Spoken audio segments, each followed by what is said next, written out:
தமக்கு பிடித்தமான ஒருவரை என்ன பண்ணுவானன்னா, நீ இப்படி என்ன பண்ணிடாத அப்படின்னு கேட்போம். இந்த பழியை என் மேல சுமத்திடாத அப்படி உரிமையோடு கேட்போம். அதே சமயத்துல அது சுமத்தாது, அது கருணை உள்ளந்தான். ஆனாலும் எனக்கு இந்த பழி வந்துடக்கூடாது அப்படின்னு இந்த ஜீவனும் வேண்டிக்குது. இப்பழி தப்புனை ஏனினை பித்தாய், இந்த வரியை கவனிக்கணும்.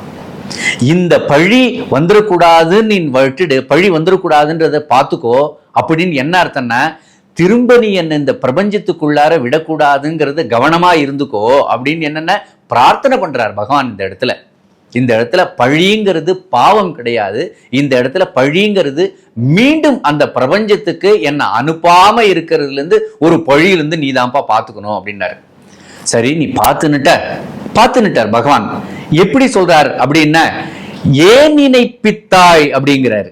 உன்னுடைய ஞாபகம் எனக்கு வரும்படியா பண்ணினது நீ தானே. நான் எங்கேயோ ஒரு ஒன்று கொடுத்தனத்துல, ஏதோ ஒரு கிராமத்துல, ஏதோ ஒரு ஊர்ல நான் உட்கார்ந்துட்டு இருக்கேன். யாரோ ஒருத்தர் சொல்லி திருவண்ணாமலைக்கு கிரிவலம் போலான்னு நான் போனேன்.